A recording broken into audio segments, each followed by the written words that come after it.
ગૃહમંત્રી હર્ષ સંઘવીની સ્પીચ શરૂ। ગઈકાલે પથ્થરમારાની ઘટનામાં તાત્કાલિક ધરપકડ તમામ લોકોની કરવામાં આવી। રાત્રિ દરમિયાન કોમ્બિંગ કરવામાં આવ્યું। ટેરેસ બારીમાંથી પથ્થરમારો કરવામાં આવ્યો। અનેક લોકો ઘરની બહાર દરવાજામાં લોક લગાવી છુપાયા હતા।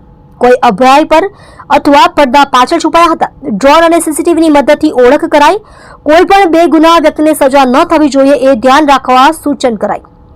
તમામ લોકોને વિશ્વાસ અપાવ્યો કે આપણું ગુજરાત રાજ્યમાં પથ્થરમારો કરનાર કોઈ પણ વ્યક્તિ હોય તે કાનૂન સાથે સમાજનો પણ ગુનેગાર છે। આરોપીઓને આજે કોર્ટમાં હાજર કરવામાં આવશે।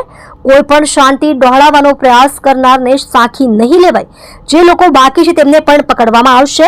હમણાં મુદ્દાઓ જાહેર કરવા યોગ્ય નથી। તમે જોઈ રહ્યા છો iZone news channel. Reporter Ajmal Jadav સાથે। શહેરમાં સૈયદપુરા વિસ્તારમાં ગણપતિ પંડાલમાં કાલે અસામાજિક તત્વો દ્વારા જે પથ્થરમારો કરવામાં આવ્યો હતો, સૌ લોકોને પોલીસ દ્વારા તાત્કાલિક ધરપકડ કરવામાં આવી હતી। આખી રાત દરમિયાન વિસ્તારની અંદર કોમ્બિંગ કરીને જે લોકો દ્વારા પોતાના ઘરોની બાલ્કની, ટેરેસ પરથી અને અલગ અલગ જગ્યા પરથી જે પથ્થરમારો કરવામાં આવ્યો હતો તે સૌ લોકોને ડ્રોન, સીસીટીવી અને અન્ય વિડીયોના વિઝ્યુઅલ્સના માધ્યમથી ધરપકડ કરવામાં આવી છે। ખાસ કરીને આખી રાત સુરત પોલીસની બધી જ ટીમો દ્વારા ખૂબ મહેનત કરીને આ તમામ લોકોને પકડવામાં આવ્યા છે। અનેક લોકો પોતાના ઘરની બહાર દરવાજામાં લોક લગાડીને અંદર છુપાયેલા હતા। કોઈક પડદાની પાછળ તો કોઈક ઉપર અભરાઈ પર બી છુપાયેલું પોલીસે પકડ્યું છે।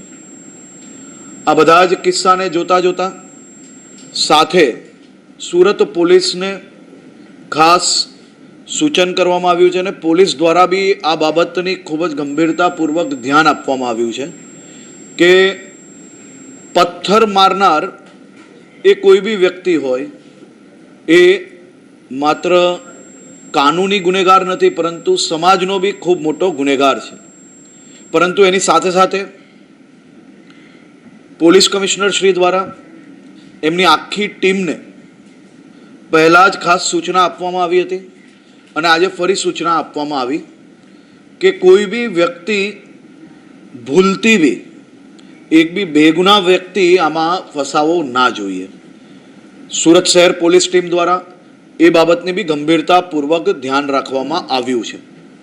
આજે તમામ સમાજના લોકોને અલગ અલગ ગ્રુપોમાં જે લોકો આવ્યા છે તે સૌ લોકોને મળ્યા છીએ અને સૌ લોકોને 100% વિશ્વાસ અપાવ્યો છે કે આપણું રાજ્ય ગુજરાત રાજ્ય, આપણું ગુજરાતે અને આપણા ગુજરાતે માત્ર ગુજરાતમાં જન્મેલા બાળકને જ નહીં, પરંતુ દેશના તમામ યુવાનો જેને પોતાના પરિવાર માટે સપના જોયા હોય, જેને પોતાના પરિવારને આગળ વધારવા માટે રાત દિવસ મહેનત કરવી હોય, એવા લાખો કરોડો યુવાઓને રોજગારી આપવાવાળું આપણું રાજ્ય, એમાં કોઈ બી પ્રકારની શાંતિ દોલવાની પ્રયત્ન કરનાર લોકોને સાખી ના લેવાય અને એ લોકો પર કડકમાં કડક પગલાં ભરવા એ ખૂબ જરૂરી છે